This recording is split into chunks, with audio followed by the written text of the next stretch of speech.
Long before writing, before farming, before the first villages, our ancestors faced a world ruled by darkness and cold. Nightfall meant danger, predators prowling, plunging temperatures, and no way to see more than a few feet ahead. Then, at some point in our deep past, something changed everything. A hominin learned to control fire. It sounds simple, almost obvious to us today, but this single achievement would reshape diet, biology, social life, and even the size of the human brain. In this episode, we're asking the big question: how did early humans first tame fire, and why did it matter so much? So when did this actually happen? The evidence is messy because fire leaves faint traces that don't always survive hundreds of thousands of years. Sites like Wonderwork Cave in South Africa show burned bone and ash dating back roughly 1 million years, possibly linked to Homo erectus. Other sites, like Gesher Beno Yaakov in Israel, suggest controlled use around 790,000 years ago.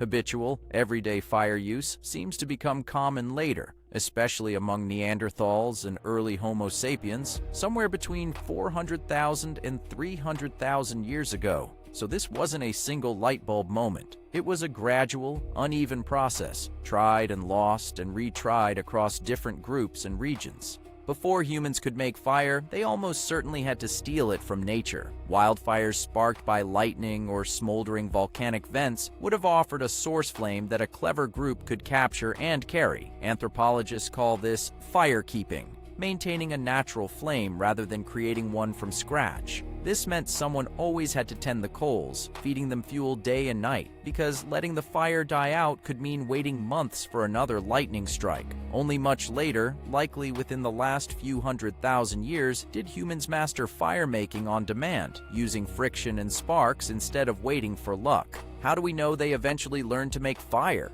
not just keep it? The clue is in the tools. Archaeologists have found hand drills, bow drills, and strike-a-light kits, flint struck against pyrite, showing up repeatedly at sites tens of thousands of years old. These methods work by generating friction or sparks hot enough to ignite fine, dry tinder like fungus, bark fiber, or dried grass. It's a skill that takes practice and patience, and once learned, it was passed down carefully from one generation to the next. Fire making became a specialized piece of knowledge, valuable enough that losing it could put an entire group at risk. So why did fire matter so much? Start with food. Cooking breaks down tough fibers and proteins, making meat and plants far easier to chew and digest. Some researchers, notably primatologist Richard Wrangham, argue that cooked food delivered so many extra calories that it may have fueled the growth of our unusually large brains. Cooking also killed off dangerous bacteria and parasites, making food safer to eat. And it turned once inedible items, hard roots, tough tubers, certain grains, into a real, reliable dietary option.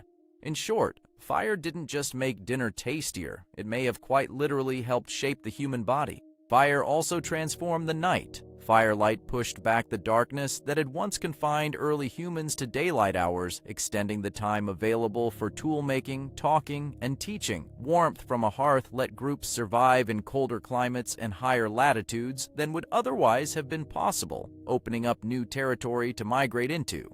And fire kept predators at bay. Cave lions, hyenas, and other nocturnal hunters generally avoided flame and smoke, giving human groups a genuine sense of safety they hadn't had before. A campsite with a steady fire was, in a very real sense, the first safe room in human history. There's also a social side to this story. Gathering around a shared hearth each evening created a new kind of communal space, a place for conversation, storytelling, and cooperation that didn't exist in the same way before. Some anthropologists argue this nightly firelight ritual helped drive the development of language and complex social bonds, since it gave groups dedicated downtime to communicate, not just to work or forage. Shared fire maintenance also required cooperation and trust, reinforcing group cohesion. In other words, fire didn't just warm bodies, it may have helped knit human communities together in ways that still echo in how we gather today. Looking back, the mastery of fire stands as one of the true turning points in our species' story. Right up there with stone tools and language itself. It reshaped what we could eat, where we could live, how safe we felt after dark, and how we connected with one another. It's easy to take a lighter or a stove for granted, but every time you light a candle or gather around a backyard fire pit, you're echoing an achievement that took our ancestors hundreds of thousands of years to fully master. The first fire didn't just change one tribe's evening, it changed the entire trajectory of human evolution.